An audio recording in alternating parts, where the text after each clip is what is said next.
வணக்கம் நண்பர்களே. நான் இன்று ஒரு மீன் தன் நண்பர்களுடன் விளையாடி திரிந்த கதையைச் சொல்லப் போகிறேன். ஆழமான நீல ஆழ்கடலின் கீழ் ஒரு சிறிய மீன் கட்லாஃபிஷ் தனது நண்பர்களுடன் மகிழ்ச்சியாக வாழ்ந்து வந்தான். அவர்கள் கடலுக்கடியில் பச்சை கடல் தாவரங்களுக்கும் பவளப்பாறைகள் மின்னும் நத்தைகளுக்கும் நடுவே விளையாடி சுற்றித் திரிந்தனர். கட்லாவின் கவனத்தை எப்போதும் மேலே இருந்து விழும் சூரிய ஒளி மேகங்கள் பிடித்துக் கொண்டிருந்தது. அந்த ஒளியின் மாயாஜாலத்தை அறிய அந்த கட்லா மீனுக்கு ஒரு ஆழ்ந்த அளவில்லா ஆசை காரணமாக இருந்தது.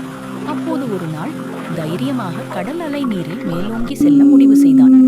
கடல் உயிரினங்களும் அவனுடைய நண்பர்களும் கடலா ஃபிஷின் மனதை புரிந்து கொண்டு உதவ முயன்றனர்.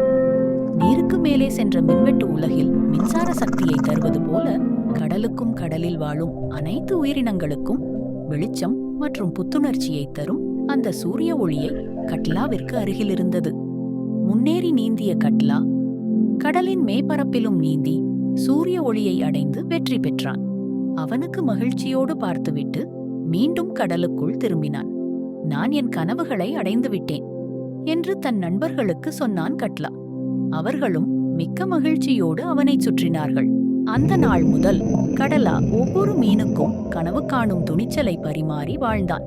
இதன் மூலம் நீங்கள் அழகான கனவுகளை கொண்டிருக்கவும் அவற்றுக்காக தைரியமாக முயற்சிக்கவும் நினைக்குமாறு இந்த கதை சொல்லுகிறது. கனவு என்பது இருளில் ஒளியாக விளங்கும் பரிசுகளையும் மகிழ்ச்சியையும் தரும் ஒரு அற்புதம்.